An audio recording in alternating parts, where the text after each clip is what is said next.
ndoshta aja vlen nuk mund të jetë fjala e dur që më vjen në këtë momente, po a jeni ju dakord që për hir të asaj padrejtësie që bëri Serbia, që të gjithë e dinë, mbrojtja, pra për të përballur me këtë padrejtësi, të bëhet ajo lloj mbrojtje në Hag, që të ndryshojë rrjedhën e historisë?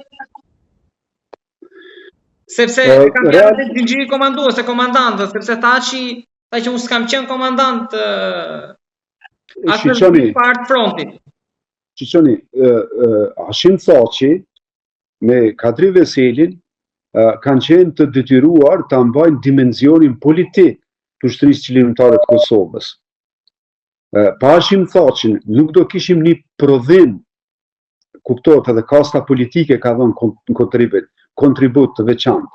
Nuk do të kishim një prodhim të vendimeve të Rambujes, të cilët dhanë vullën e luftës.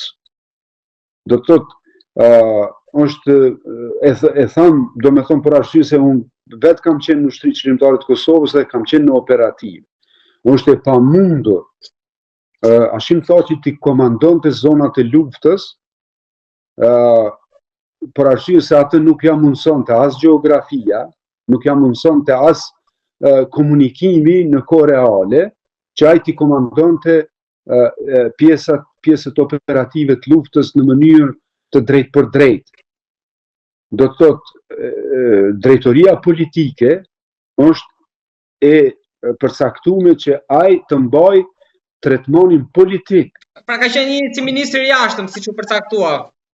Jo, ishte drejtor politik i ushtrisë qëllimtare të Kosovës. Por ta kam fjalën në një farë ministri i jashtëm. Të vetmën komand që e ka pas, që mund të themi që e ka pas si komand, ai nuk ka mund të jep urdhër që të ndalen operacionet luftarake pa u arrit qëllimi i ushtrisë qëllimtare të Kosovës. Atë urdhër e ka pas Hashim Thaçi. Pra vetëm urdhër ka pas.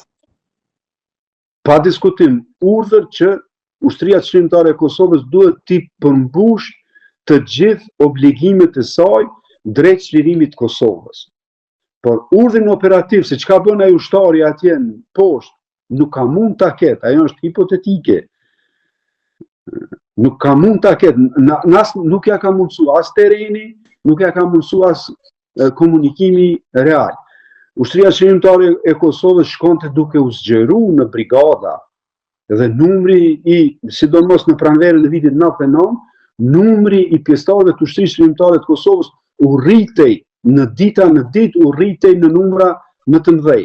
Edhe para mendonin një ushtri që qëndron nëpër male dhe rreth qyteteve, të komandohet nga një njeri, ka qenë pamundur. Prandaj ai zinxhiri komandues domethënë brigadat kanë pas komandën e vet, se kanë pas komandantat brigadës, zonat operative i kanë pas komandën e vet, të cilët kanë funksionuar. Hashim Thaçi ka pas vetëm një komandë, pa përmbushjen e qëllimeve se pse është kriju kjo ushtri për ta pambarësuar Kosovën nga Serbia. Këtë urdhër e ka pas se pa përmbushjen e këtij qëllimi ne nuk duhet ta ndalim luftën. Mendoni që protesta mund të ketë më shumë ndikim në aspektin tek në Hag apo në aspektin politik? Tu janë sytë ndoshta tek Washingtoni që mund të ushtrojë presion, se Trumpi është i paparashikueshëm. Ndoshta protesta ka dimensione shumë domethënëse, si në aspektin intraetnik, për arsye se narrativat serbe, narrativat ruse, gjithmonë me fake news lajme, janë mundu ta keq interpretojnë edhe ta prishin misionin e ushtrisë qëllimtare të Kosovës.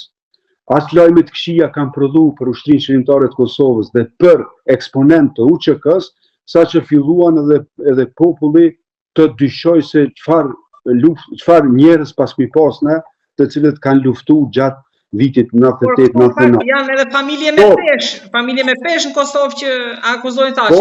Familja Geci që akuzon për komunikatën 54. Qëndrimi eksponentëve amerikanë për krah UÇK-s zgjodhi çdo dilemë, se ushtria çlimtare e Kosovës ka qenë imperativ, funksionaliteti i saj ka qenë domosdoshmëri dhe ardhja e produktit të saj, domethënë krijimi i shtetit Kosovës është në lidhshmëri me aktivitetet e ushtrisë çlimtare të Kosovës.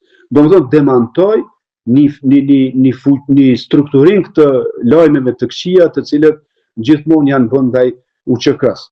Edhe protesta në Shkup që mbahet në 13 dhjetor, në orën 1, e ka këtë funksion, të i delegitimoj ato informacione, ato njerëz dashakçin, të cilët tanë kohën kanë bërë politik edhe kanë bërë lajme të rreme kundër UÇK-s, t'i demantoj dhe t'i tregoj botës perëndimore se populli shqiptar në Ballkan është i bashkuar dhe ushtrinë çlimtare të Kosovës dhe ushtritë çlimtare kudo që janë i ka të sublimuara në vetveten e vet si aktivitete kombëtare, që gjeneratat e ardhshme sigurisht do t'i mësojnë këto dhe do t'i kalkulojnë fuqishëm në historinë moderne të popullit shqiptar në Ballkan.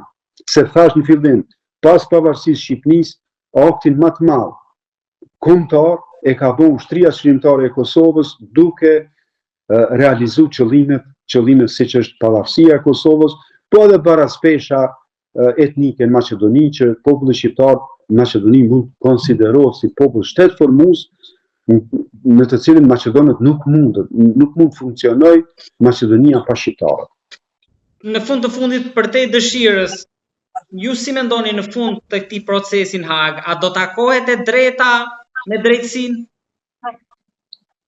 Po duke i analizuar dëshmitarët të cilët kanë qenë pothuajse 100% të përgatitur nga prokuroria serbe dhe duke u mbështetur në ato fake newsat e ndryshëm dhe duke u mundu me kriju argumente jo të sakta dhe pjesa mbrojtëse që e pastroj nga këto, unë shpresoj që gjykata në Hag do të flet drejt, që këta të lirohen edhe të mbyllet një herë përgjithmonë si procesi fundit që mund të jetë, të mbyllet një herë përgjithmonë ndjekja apo kontestimi i veprimtarisë ushtrisë shqiptare të Kosovës, edhe të vi drejtësia në vend dhe sigurisht që shqiptarët ta kultivojnë veten, të i realizojnë aspiratat e tyre si çdo popull që është në Ballkan.